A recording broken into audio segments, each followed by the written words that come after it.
Hey Jerry, second time trying to record this video. I failed pretty hard last time just because I set up the delays all wrong and added an extra 30 seconds to the clip, which of course I just did by rambling. But anyway, I saw your video because MC Crawl had liked it and it was on the page, and I saw pistons and I thought, hey, I'd watch this. I thought I'd just show you a couple basics for Redstone to help you get started in making contraptions for your video series. I'm going to start here and go left, then move on to right, and then put all of this into action using your bookcase thing. First thing you should know is powering a block. Redstone pointing into a block will power it, meaning it's powered when you do this, as you can see by the lights turning off. However, if redstone is cornered and not pointing into it, it will not be powered. Redstone powering a block, as in a wire going into a block, it powers it weakly. With weak power, it can power contraptions such as repeaters, note blocks, and pistons attached to it, but it cannot power more redstone. See how the redstone's not lit up, but the lights are off and the piston is up. However, because it can power a repeater, which always sends out strong power, no matter how weak the power coming into it is, attaching a repeater before the redstone will allow you to continue the signal. If a block is being powered by a lever, a button, or a torch from beneath it, it is strongly powered, which means it can send power into redstone. If a block powered by weak or strong force has a torch attached to it, it will turn the torch off, meaning there is no longer power being continued. However, with the power off, power will continue down the line. And as you can see, this block is now strongly powered, which powers that because there is a torch beneath it. And I'll show you why that's useful here in a minute as well. Next thing I want to go over is the basics of repeaters.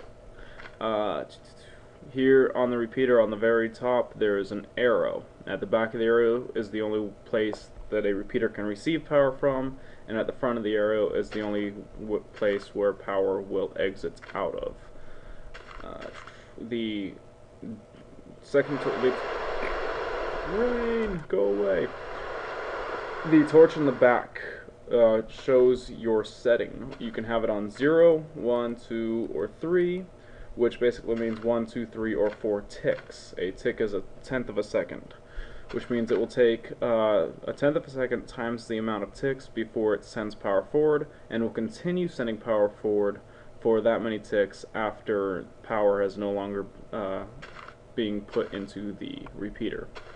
And what that looks like is this light will turn on and off after 1 tick from flipping the switch.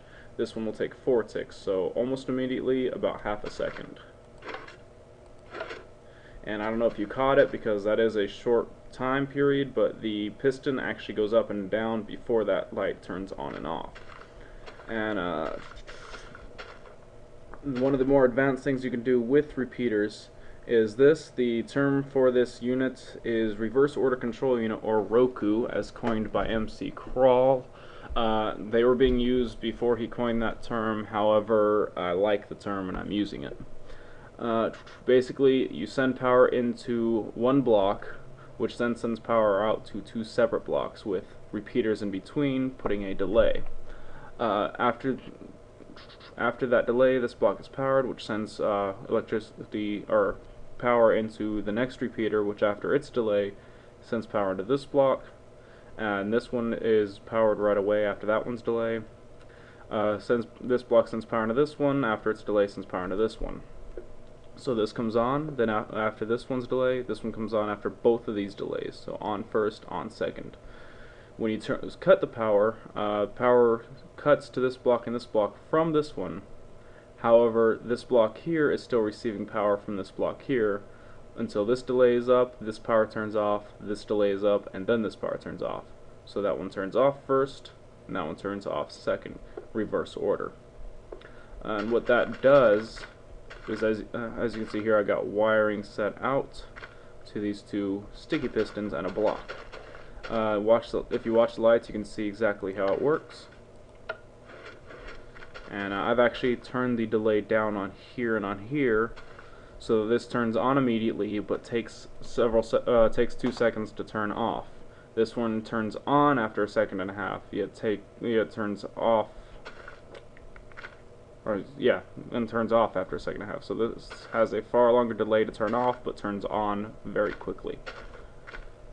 And that allows this piston to go on immediately, and then that one, after a short delay, go on, pushes the block forward and block forward. And this one goes off pretty quickly, while this one takes a few seconds to turn off, so it pulls back before that pulls back. So that's in the off position, and that's in the on position. The block has been pushed forward. Alright. Next thing to know is why this is useful to know, a block being placed over a torch. We're going to go ahead and use this setup to show you. We're going to put normal pistons, not sticky pistons, on either side of this. This piston here will push a block to the right, getting it out of the way here, turning off power. This piston will push a block to the left, turning on the power because it puts it over that. When the piston here is powered, this piston cannot push because an extended piston cannot be pushed, as you can see. So the only way for this piston to be able to push is for that one to turn off. And as soon as that one turns off, the piston will push. So if we send a jolt of electricity, piston turns off, gives that a chance to finally push forward. Send it again, this one turns off, giving that one finally a chance to push forward. This is known as a toggle flip-flop, a t-flip-flop, allowing you to use a button as if it were a switch. You can see it takes a while to happen because it waits for once the power turns off and the power turns on, it allows the quick switch and swap for power. To speed that up, we just have to have it constantly powered and turn off the power immediately. So both those are now ready to switch. All they need is the jump. And so let's put all this into action, shall we? Let's come over here and let's grab your bookcases. And I'm not going to make you watch me rebuild everything back before I'm finished. I forgot to show you one more little tidbit. A torch attached to a side of a block will power not only the block in front of it, but the block below that one. So this block would be powered, so would this one. And what that means is that's powered, that's powered. However, alright, this block is not powered. Let's go and make that face a different way, shall we? There we go. To get that one powered, if we put a block on top of the torch, if we're able to, come on, I will just do that. The torch is now powering that block, which is powering this. So one torch can power up to 3 pistons easily. We don't need 3 though, we're only going to be doing that for 2 of them. And now back to the construction. Alright, and I'm back again, and I have finished the construction of the bookcase here. Flat and flush, and with a single press of a button, the bookcase comes back, pulls out, and you can continue on with your room or whatever you're building. And what that does is wire to the t-flip-flop first that I showed you just moments ago, and that powers a reverse order control unit. I built this one backwards from the other one just because of the direction, but it's the same idea. Power goes into this block, out to there, and out to there, into there, into there. So yeah. Delay is set to a couple seconds on the last 2, or yeah, same idea that I just showed you. That reverse order control unit is then connected to blocks with torches attached to them, so Turning it on turns off those torches, which cancels out the piston movements. One torch powering 2 pistons each. So yeah.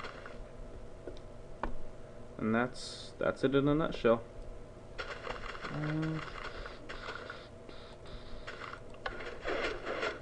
If there is anything else you would like to see, feel free to hit me up. I can pretty much go over anything that you need that you've seen done before. Gates, like an AND gate, which is just basically as long as both of these torches have been turned off, it will send power. Let's see. Doing. No power. Still no power. Power. No power. An OR gate.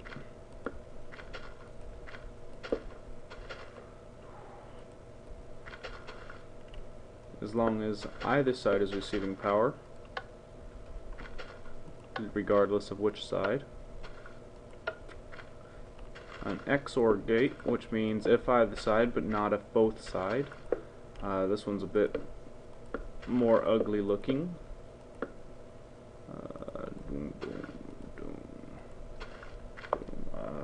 What else was it? Ah, yes. Oops.